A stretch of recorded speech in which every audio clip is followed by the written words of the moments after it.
Department of Land Resources for organizing this felicitation program in this manner this morning here. Being the first time meeting you, I may not take a long time, but I just would like to share 2-3 points in the first instance with you. I, as an agrarian, as you say, I'm a retired director of agriculture, and after retirement, government appointed me as the chief executive officer in Nagaland State Agriculture Marketing Board, where I worked 4 years as a director and commissioner, as you have mentioned. My tenure of working as CEO in the Nagaland State Agriculture Marketing Board is supposed to be till today, 31st March, but I prematurely resigned on 15th January 2023, and I had to go for election, so I resigned prematurely. Many of you may know me.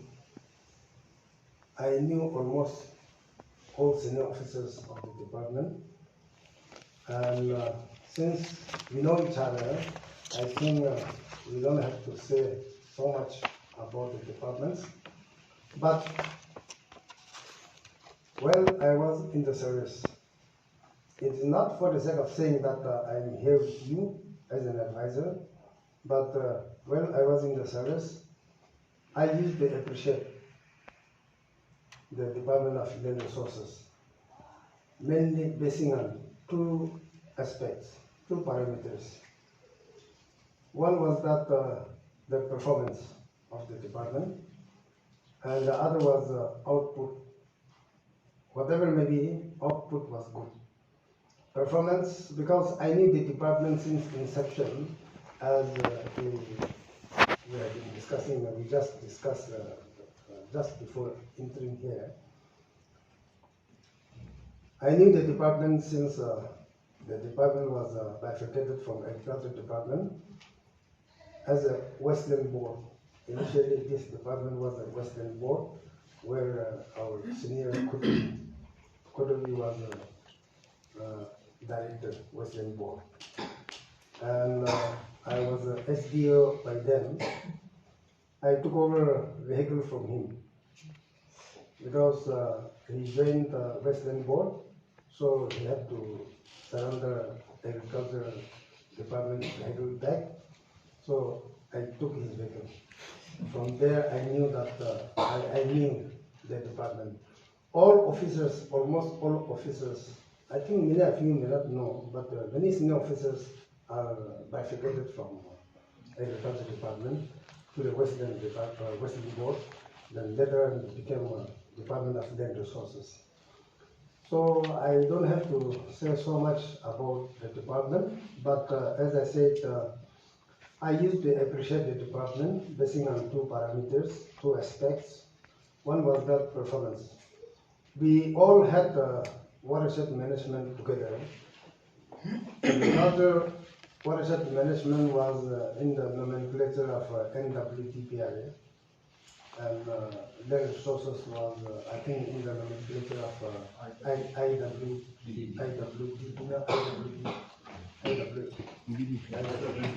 Yeah. So at that time, we were in different departments, but your management of this watershed project was so good.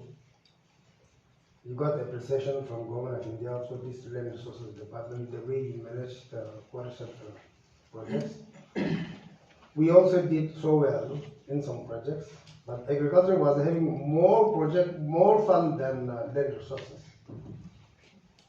Yet the output, the performance of land resources was very good.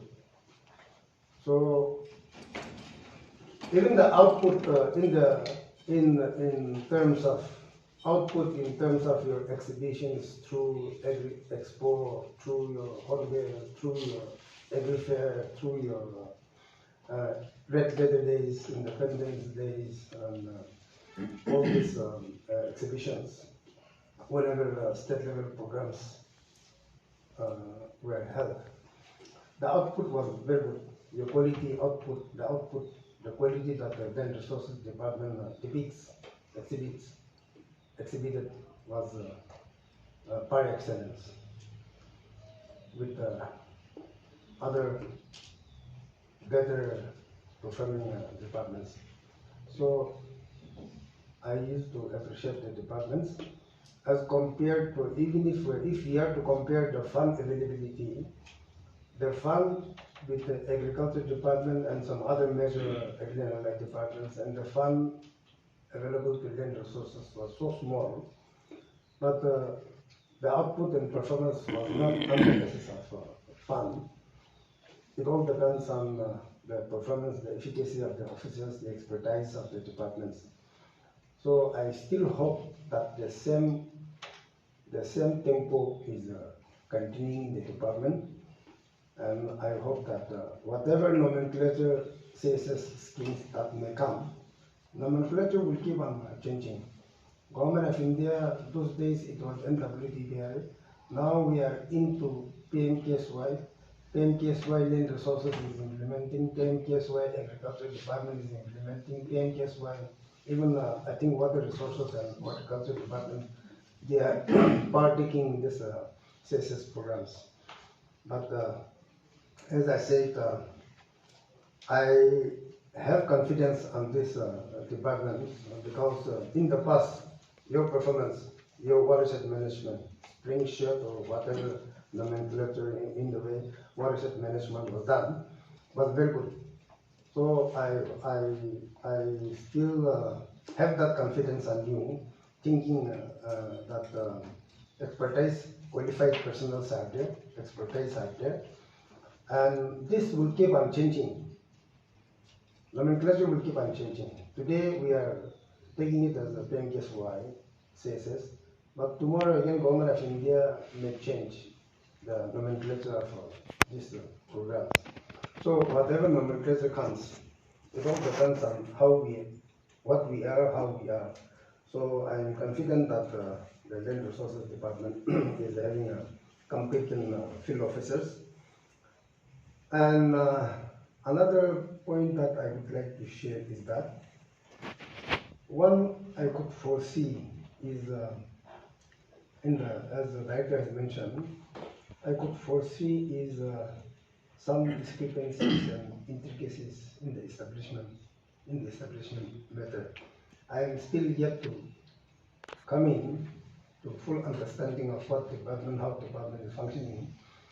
But just from the outside, as I look into, I think some discrepancies, some complications is there in the department, which may require restructuring, which may require reformation, or whatever that is necessary to be done. I could foresee. So let us jointly put effort, let us put our head together and try to revamp the department, try to restructure the department. To do that one is all up to you. I, as your advisor, whatever is supposed to be taken in the government level, I will try my best. I will try how to convince cabinet. I will try how to convince another chief minister. But it all depends on mainly the senior officers in the directorate, and also supported by our board, our commission secretary, and team of officers in the secretariat. If we all put head together, whatever we plan to do, I think we can achieve. Because I also have experience of working in the department where we sleeplessly worked for restructuring and amendment of rules and data review and all this. So in this area also I could foresee, but let us all put together, let us all work together and try to improve this restructuring of the department also. One thing I just would like to say to encourage the department is that as long as Nagaland remains rain-fed state, the whole state is rain-fed. Whatever nomenclature government of India designs, they all look upon the condition, agroclimatic condition of the state, of the country, and accordingly they design the schemes, programs. So this rain-fed, Nagaland, as long as Nagaland remains rain-fed, land resources department will also remain unavailable. Land resources department also will remain important because land and its resources management is the subject, is the mandate of the department, and it seems this Department of Land Resources falls under Ministry of Rural Development, but lucky to see and lucky to have that there is a separate Department of Land Resources. It's not under rural, it's under rural ministry. Ministries are under rural ministry. But there is a separate department called Department of Land Resources under the Ministry of Rural Development, where your department is vividly in existence in the ministry. Department of Land Resources is having 24 mandates according to ministry, rural ministry mandates. Out of 24, if I'm not mistaken, 1 to 13 is the mandate of land revenues, land records, land revenues, and even forests, where land purchase, land revenue method comes in.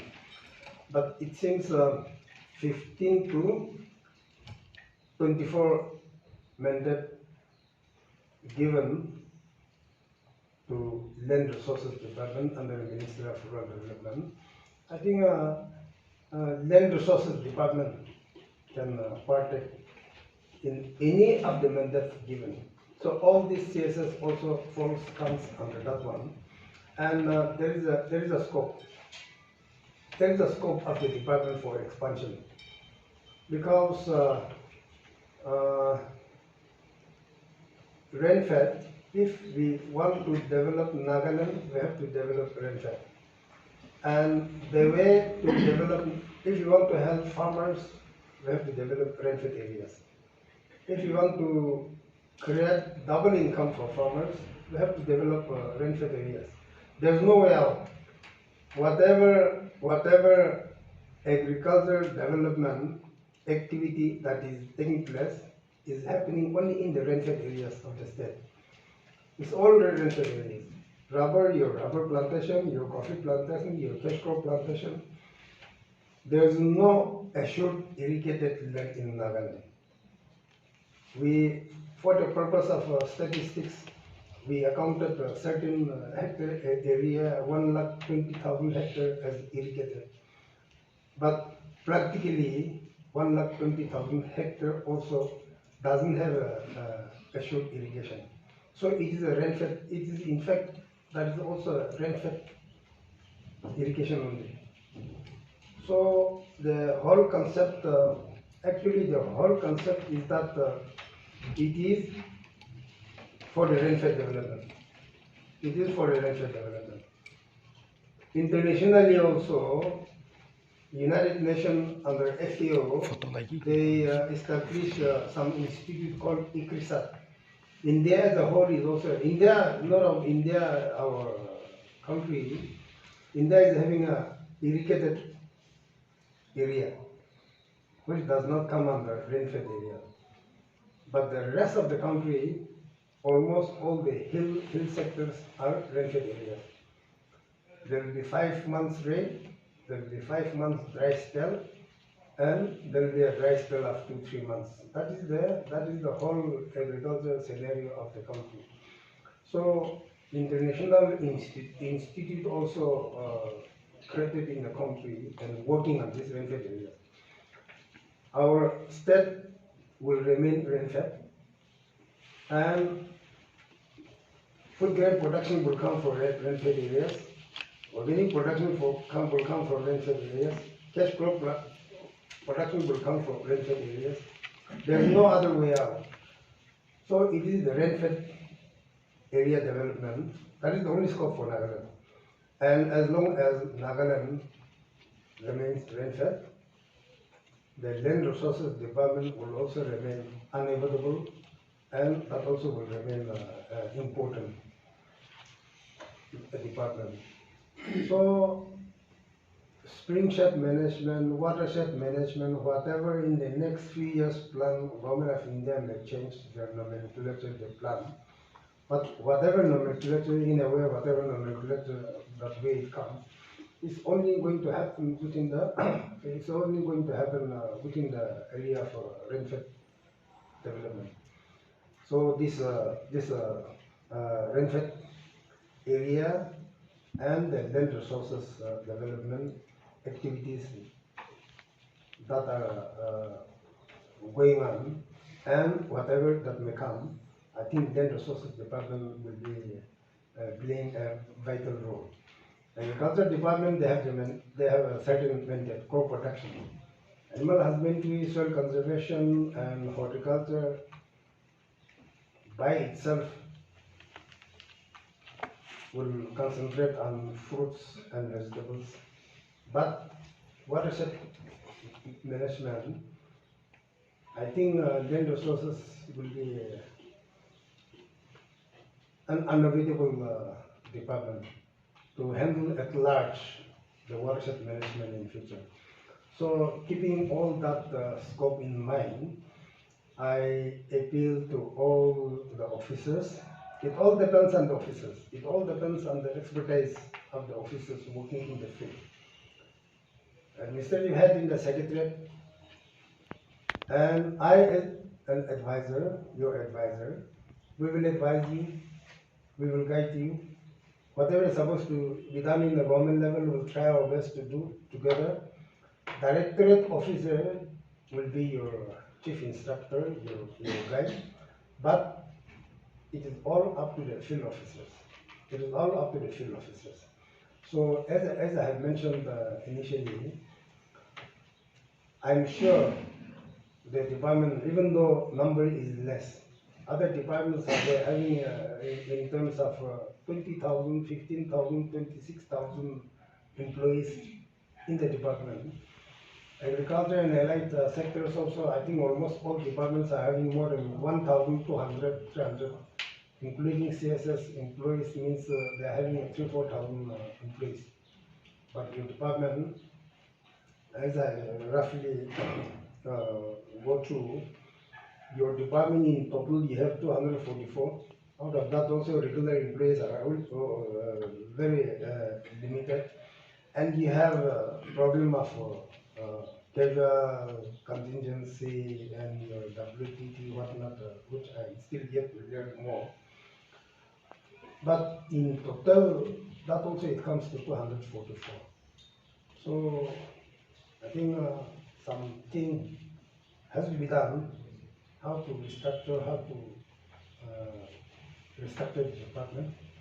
But those things slowly, after my priority is also one, schemes and other productive programs is also one, but I would suggest the director, especially the director officer and the officers in the secretariat headed by a commission secretary, we will, as I take over office and I start attending office, we will meet regularly, but one day we'll find out a good day, and I think whole day we have to sit and discuss on this issue, how to restructure the department, how to convince our cabinet, how to convince our honorable chief minister to get approved all this restructured thing. Your service rule 2012, is it 2008? 2008. Now it's due for review also. Once get a review, I think according to government norms at the interval of 2010. It should review after 10 years. No, sir. Cabinet review can be reviewed after every 5 years. After every 5 years. But the old one, when we were trying, they said that the service rule amendment or something has to be done after every 10 years. So that is also due. So with all this in mind, I have just shared some points that comes to my mind with you. I appeal to all officers in the directorate, in the secretariat, and field officers to extend your full cooperation with me, and accordingly I'll try my best to do whatever I can for the Department of Land Resources in the government level. So with this note of introduction, I once again thank you so much for organizing this felicitation program in this manner, and also giving us a good presentation to myself and also to my team members. Thank you so much.